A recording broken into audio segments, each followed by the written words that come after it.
Assalamualaikum warahmatullahi wabarakatuh. Sebelumnya, perkenalkan nama saya Alwi Alamsyah dari program studi Administrasi Pabrik dengan NIM 2130 7111056.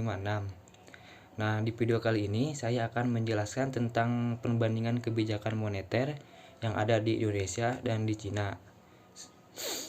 Seperti apakah penjelasannya? Cekidot. Kebijakan moneter Indonesia adalah kebijakan yang dikeluarkan oleh Bank Sentral dalam bentuk pengaturan persediaan uang untuk mencapai tujuan tertentu.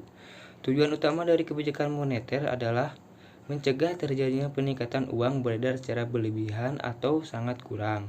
Pihak yang dapat memberikan kebijakan moneter adalah pemerintah suatu negara atau otoritas moneter. Adapun jenis-jenis kebijakan moneter yaitu yang pertama, kebijakan moneter ekspansif, yaitu suatu kebijakan dalam rangka menambah jumlah uang yang beredar. Dan yang kedua ada kebijakan moneter kontraktif, yaitu suatu kebijakan dalam rangka mengurangi jumlah uang yang beredar. Dan yang ketiga ada operasi pasar terbuka, yaitu cara mengendalikan uang yang beredar dengan menjual atau membeli surat berharga pemerintah.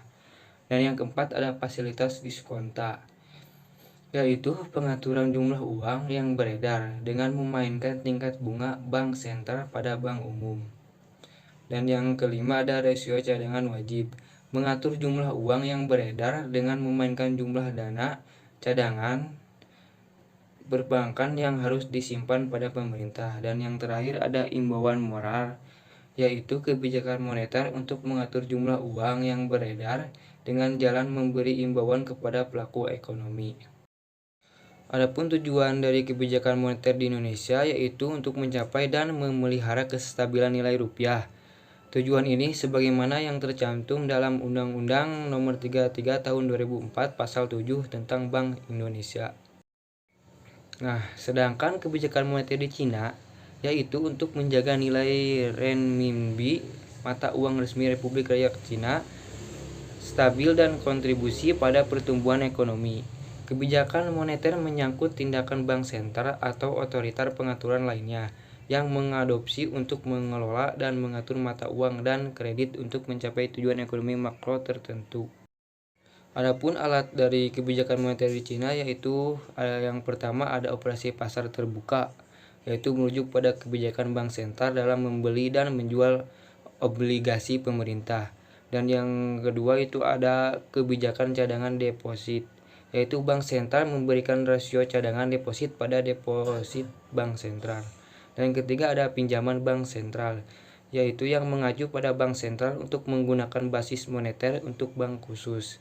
Dan yang keempat ada kebijakan suku bunga, yaitu untuk mengontrol dan mengatur suku bunga pasar untuk mempengaruhi penawaran dan permintaan dana sosial.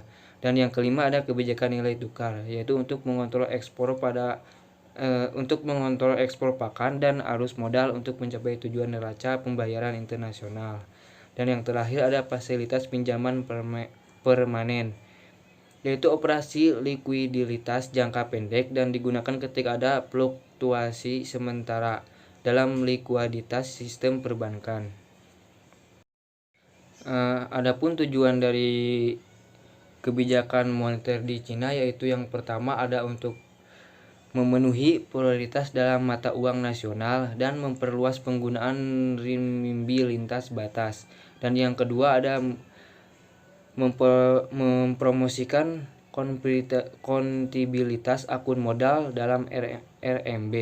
Dan yang ketiga ada konsolidalitas basis pasar untuk reformasi komodifikasi nilai tukar. Dan yang keempat ada menyempurnakan kerangka manajemen kehati-hatian makro. Mungkin sekian dari saya penjelasan dari perbandingan kebijakan moneter di Indonesia dan Cina. Sekian, terima kasih. Assalamualaikum warahmatullahi wabarakatuh.